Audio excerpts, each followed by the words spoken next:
2016년 6월 인도양에서 전해진 다급한 신고. 한 원양어선에서 베트남 선원 2명이 선장과 기관장을 살해했다는 내용입니다.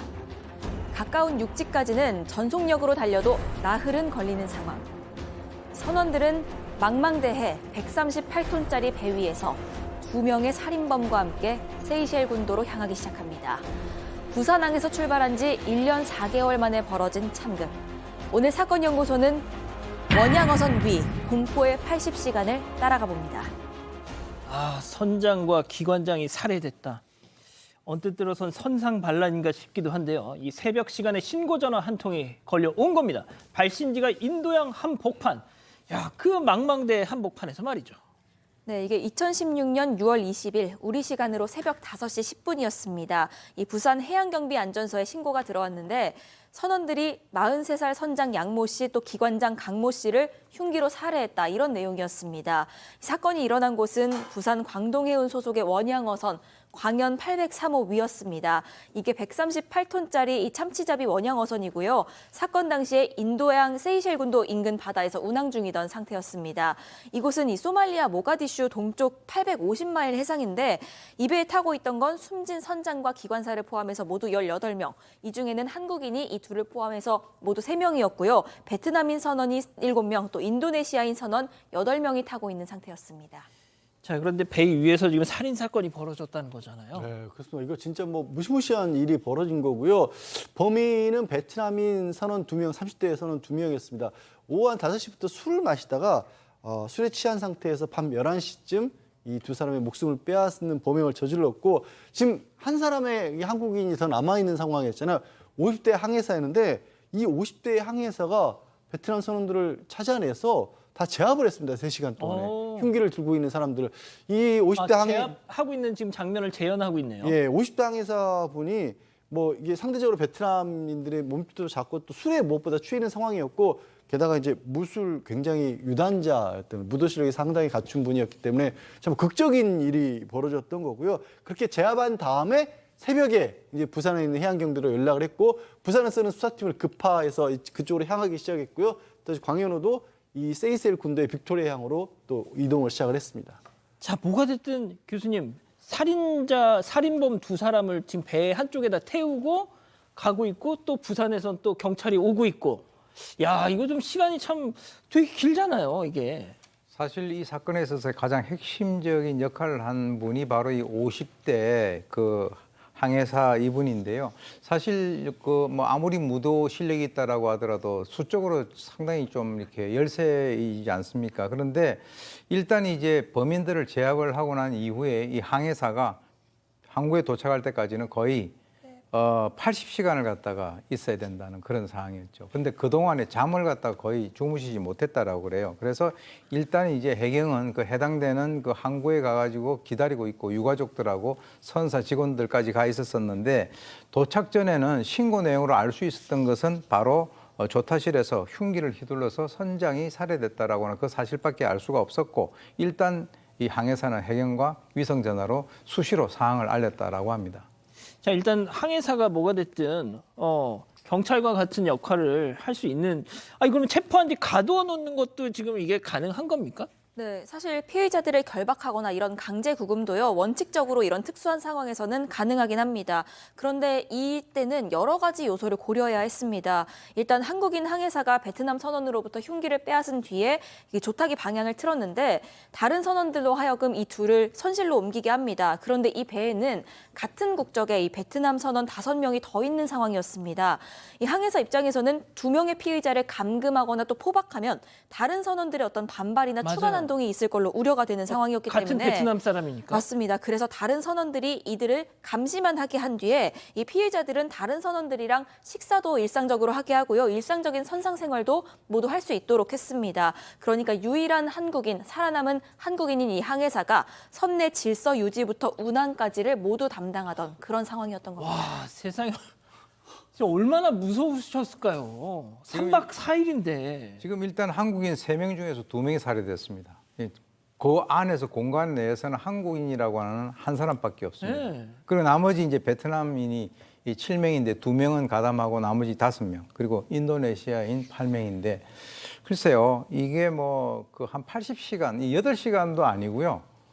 80분도 아니고 80시간이라 그러면 이거는 우리가 글쎄요, 한 조그만 공간 안에서 그 무슨 맹수랑 같이 있는 거하고 같은 느낌이 아니겠습니까? 그리고 본인이 아무리 무도를 잘해도 그쪽은 흉기를 가지고 있을 수도 있는데 또 밥에다가 뭘 탈 수도 있고 좌우간 그 상황에서 이 3박 4일이 아마 이분은 평생 잊지 못할 지옥 같은 그런 시간이었다 이렇게 봅니다. 자, 박 변호사님. 네.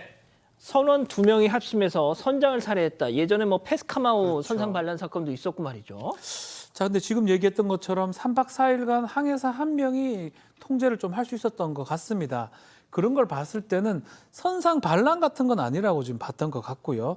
또 그 이후에도 선내 질서가 그래도 그 나름대로 유지가 되고 항로가 이탈되지 않으면서 그대로 진행이 됐던 것 같습니다. 그래서 결국은 이 선장하고 이제 기관장이 지금 살해가 됐는데 이 두 사람은 각자의 방에서 조타실이나 자신의 방에서 살해가 됐기 때문에 뭔가 우발적인 어떤 반란 과정에서 그런 일이 일어난 게 아니고 평소에 있던 어떤 원한 같은 것들이 쌓여서 아니면 그런 불만이 쌓여서 그런 일이 일어나는 걸로 판단을 했습니다. 결국 이런 가운데 3박 4일 지나서 6월 24일 날 이제 세이셸 군도에 빅토리아항에 입항을 했고요. 결국 돌발 사항 없이 이 피의자 2명을 이렇게 수사팀이 장악을 했습니다. 자, 결국 대면 조사가 시작이 돼야 뭐라도 알 수 있는 상황이었는데 한국으로 압송되는 피의자들의 모습, 그보다 앞서 들어온 항해사 이야기 함께 보시죠. 왜 죽였습니까? 죽인 이유가 있으면 한마디 해주시죠. Why did you kill them? 유가족분들한테 한 말씀만 해주시죠. 할 말 없으십니까? 당시 한국에서 유일하게 목격하신 분입니다, 항해사님.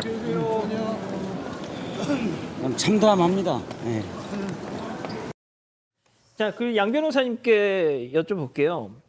참 길고 긴 시간이었는데 제일 중요한 거 도대체 왜 근데 죽였나? 이 사건이 너무 어처구니 없는 과정이었어요. 사실 그 사건이 벌어진 날 회식을 했답니다. 날도 더운데 고생들 한다면서 술도 많이 털어놓고 양주를 꺼내서 마시기 시작했는데 이 베트남 이 두 사람이 형제가 아닌데 둘이서 이렇게 술잔을 들면서 요요 그러더랍니다. 요. 예. 근데 이게 베트남어로는 건배라는 뜻이라는데 문제 없잖아요. 예. 근데 선장이 술을 드셔서 그런지 이거를 욕을 한다라고 오해를 했다라는 거예요. 근데 그 오해가 말다툼까지 이어졌고 그 가운데 이 베트남인 한 사람이 선장의 뺨을 때리는 일까지 벌어졌답니다. 그러니까 이제 선장은 이럴 거면 너희들 다 뭐 돌아가 뭐 이렇게 얘기를 했고 그러면서 주타실로 다 모이라고 했다는 겁니다. 그러니까 이 선장은 그러고 나서 먼저 주타실로 가 있었는데 그 상황에서 뭐 술에 취해서 그랬겠지만 이 베트남인 두 사람이 이런 식으로 우리 그냥 배에서 내릴 수는 없다라고 해서 흉기를 들었고 나머지들한테도 사실 같이 하자고 했는데 나머지들은 거부를 했고요. 이 두 사람이 이 선장실로 조타실로 가서 결국 선장을 제압하고 흉기를 휘둘렀던 겁니다. 이게 정말 이런 황당한 일이었던 거예요. 건배 이 뜻이었는데 그걸 욕으로 오해해서 그러니까 이제 선장은 선장대로 화가 나서 You go home. 야, 니들 배에서 내려서 니들 집으로 가. 이 사람들은 돈 벌러 나왔는데 집으로 가라고 하면 그거 정말 두려움에 또 휩싸일 일이지 않습니까? 그렇죠. 이제 사실 이 사람들끼리 서로가 오해를 해서 결과적으로 이제 두 사람의 그 어떤 생명이 앗아간 그런 그 살인 사건으로 연결된 건데요.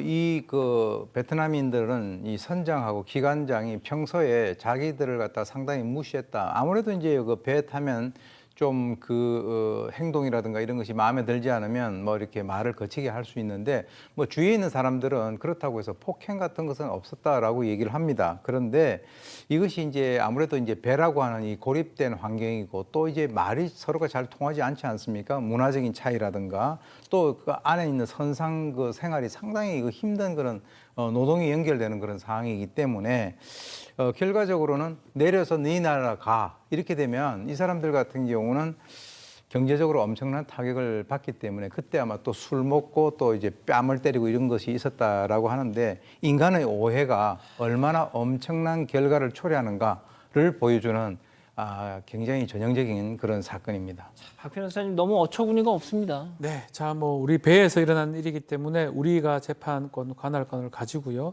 결국은 흉기를 휘두른 선원한테는 무기징역이 선고됐고 이 선장 붙잡아서 못 움직이게 했던 선원도 있었습니다. 그 선원은 징역 1년이 선고가 됐습니다. 특히 기관장은 아무 이유 없이 지금 살해했거든요. 경위도 너무 좋지 않다는 재판부 판결 이유도 있습니다. 그렇군요. 이 사건의 진실을 추적하고 싶으십니까? 그렇다면 사반 채널을 구독해주세요. 지금까지 이자연 기자였습니다.